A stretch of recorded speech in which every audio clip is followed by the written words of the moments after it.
नमस्कार, मंडल news bulletin में आपका स्वागत है। आइए पेश करते हैं आज के कुछ प्रमुख व मुख्य समाचार। अब तक यदि आपने मंडल न्यूज के इस चैनल को लाइक व सब्सक्राइब नहीं किया है तो जल्द से जल्द इस चैनल को लाइक व सब्सक्राइब जरूर कर दें।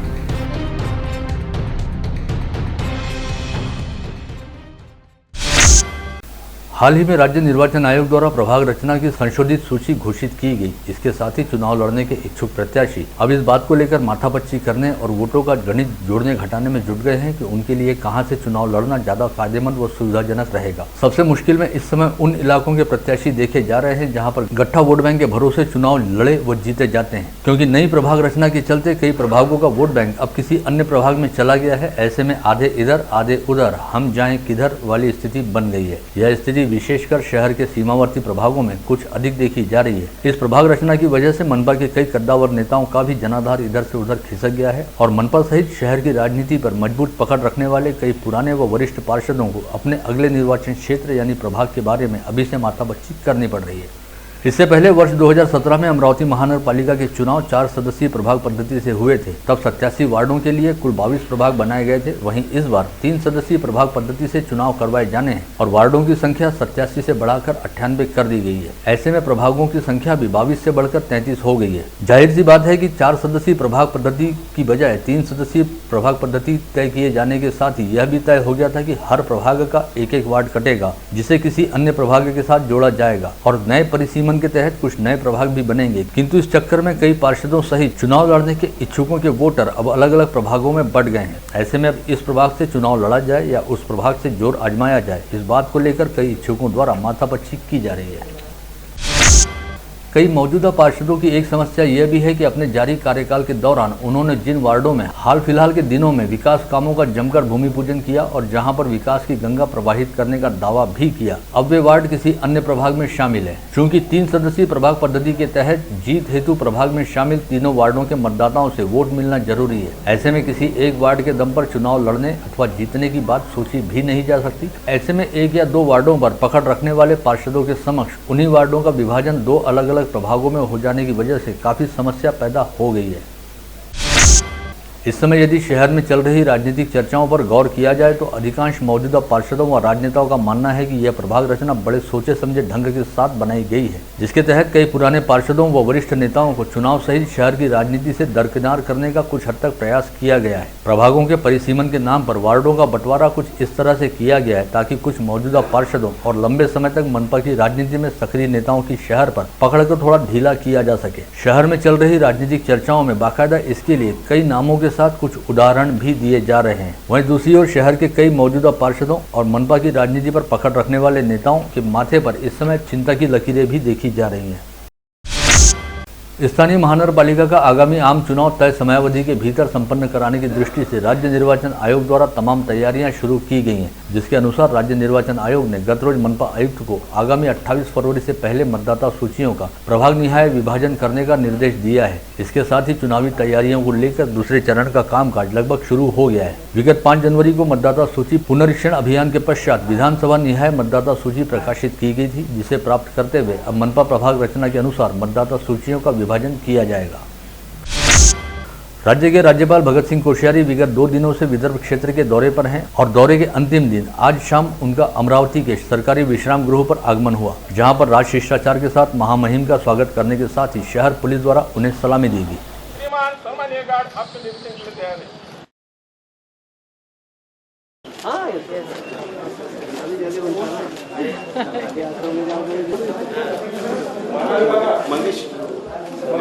तुम्हारी क्या जरूरत है सर?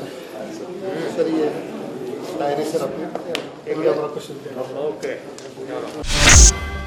स्थानीय सर्किट हाउस पर आगमन होने के उपरांत विधायक रवि राणा ने राज्यपाल भगत सिंह कोश्यारी से मुलाकात की और उन्हें अपनी मांगों को लेकर कुछ ज्ञापन भी सौंपे। इस समय युवा स्वाभिमान पार्टी के कुछ चुनिंदा पदाधिकारी भी विधायक रवि राणा के साथ उपस्थित थे। राज्य की महिला व बाल कल्याण मंत्री यशोमती ठाकुर ने बताया कि आगामी 8 मार्च को विश्व महिला दिवस के उपलक्ष्य में राज्य सरकार द्वारा नई महिला नीति की घोषणा की जाएगी। इस नीति पर अमल करने हेतु मुख्यमंत्री उद्धव ठाकरे की अध्यक्षता में राज्य स्तरीय टास्क फोर्स स्थापित किया जाएगा। मंत्री यशोमती ठाकुर के मुताबिक 75 पन्ने वाली महिला नीतियों को लेकर अगले सप्ताह जन सुनवाई की जाएगी। स्थानीय विधायक सुलभा खोड़के द्वारा मूलभूत सुविधाओं के विकास कामों हेतु विशेष अनुदान तथा विधायक स्थानीय विकास निधि के तहत अमरावती शहर में मूलभूत सुविधाओं के लिए निधि उपलब्ध कराने का सिलसिला शुरू किया गया है, जिसके जरिए शहर के विभिन्न रिहायशी इलाकों में मूलभूत सुविधाओं से संबंधित विकास कामों को पूरा किया जा रहा है। इसी के तहत शहर के पैराडाइज कॉलोनी, जमील कॉलोनी व श्रीनाथ विहार क्षेत्र में 1 करोड़ रुपए की लागत से पूर्ण किए गए विकास कामों का लोकार्पण आज विधायक सुलभा खोड़के के हाथों किया गया। मनपा क्षेत्र में नागरिकों व गृह निर्माण संस्था द्वारा इलेक्ट्रिक वाहनों के लिए चार्जिंग स्टेशन स्थापित किए जाने पर उन्हें संपत्ति कर में छूट दी जाएगी। इसके तहत अपने खुद के इलेक्ट्रिक वाहनों हेतु चार्जिंग स्टेशन बनाने और अन्य इलेक्ट्रिक वाहनों को चार्जिंग की सुविधा उपलब्ध वाले संपत्ति धारकों को संपत्ति कर में 2% की छूट दी जाएगी। इसी तरह गृह निर्माण संस्थाओं में सामाजिक सुविधा अंतर्गत सदस्यों को इलेक्ट्रिक वाहन चार्जिंग की सुविधा उपलब्ध कराने पर संपत्ति कर में 5% की छूट दी जाएगी। गृह निर्माण संस्थाओं द्वारा यह सुविधा उपलब्ध कराए जाने पर उनसे व्यावसायिक दर से कर वसूलने की बजाय घरेलू दर से चार्जिंग स्टेशन वाली जगह के लिए संपत्ति कर वसूला जाएगा। यह जानकारी देने के साथ ही मनपा आयुक्त डॉक्टर प्रवीण आष्टीकर ने मनपा क्षेत्र के सभी नागरिकों व गृह निर्माण सोसाइटियों से इस योजना का लाभ लेने का आह्वान किया है। राजापेट उड़ान पुल पर बना चबूतरा हटाए जाने की घटना के विरोध में गुरुवार की रात करीब 1 बजे के आसपास मनपा आयुक्त के सरकारी आवास के सामने मोबाइल टावर पर चढ़कर युवा स्वाभिमान के कार्यकर्ता अभिजीत देशमुख ने वीरगिरी आंदोलन किया, जिसकी वजह से पुलिस को काफी दौड़भाग करनी पड़ी। अभिजीत देशमुख को समझा बुझाकर इस मोबाइल टावर से नीचे उतारा गया।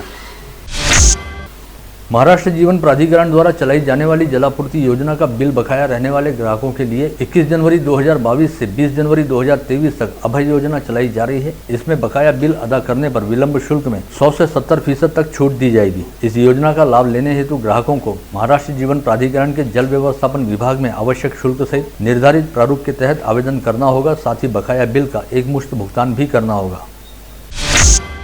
भविष्य निर्वाह निधि के अकोला स्थित क्षेत्रीय कार्यालय द्वारा यहां जारी विज्ञप्ति में बताया गया है कि इस समय संभाग के अमरावती को छोड़कर किसी भी अन्य जिले में भविष्य निर्वाह निधि का जिला कार्यालय अस्तित्व में नहीं है, किंतु विगत कुछ दिनों से कुछ बिचौलियों द्वारा अपने निजी स्वार्थ की सिद्धि हेतु यह भ्रामक खबर फैलाई जा रही है कि यवतमाल में भी भविष्य निर्वाह निधि का कार्यालय है। यह खबर पूरी तरह से भ्रामक है, जिस पर किसी ने भी विश्वास नहीं करना चाहिए।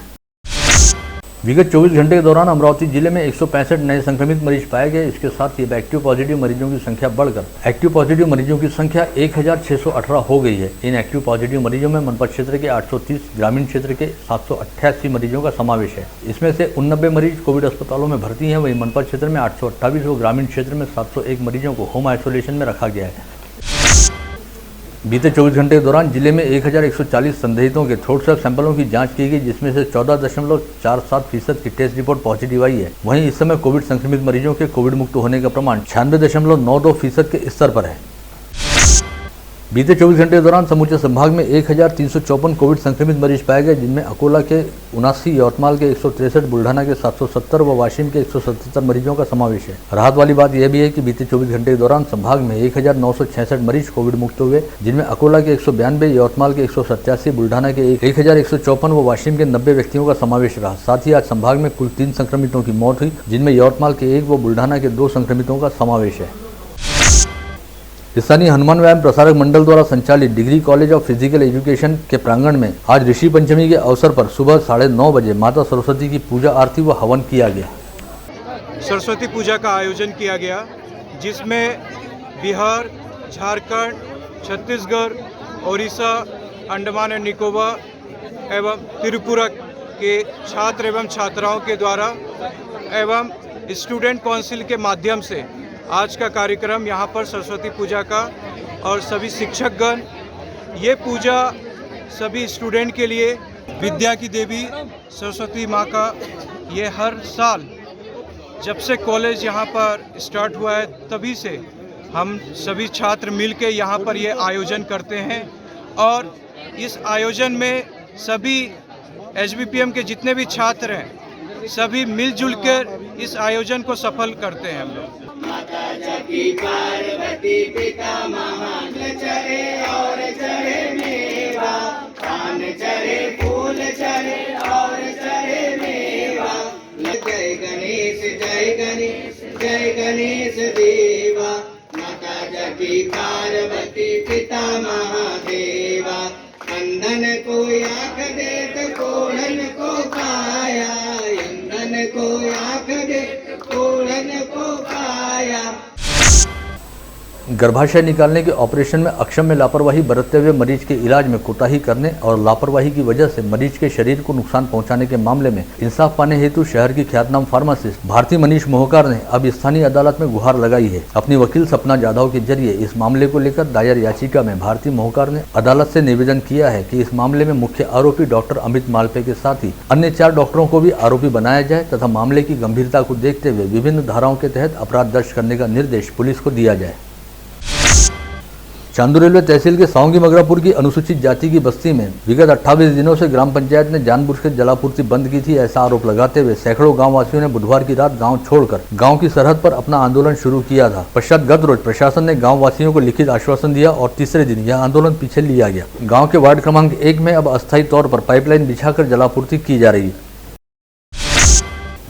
अमरावती शहर में बरसों से प्रलंबित झोपड़पट्टी वासी परिसर के लोगों को पट्टे वितरण का काम अब तक पूरा नहीं किया गया। यह समस्या तेजी से हल करना जरूरी है। इसके लिए मनपा के संबंधित अधिकारी तुरंत ध्यान दें। इस आशय के आदेश पूर्व महापौर व पार्षद विलास इंगोले ने जारी करते हुए अधिकारियों को इस संदर्भ में निर्देशित किया।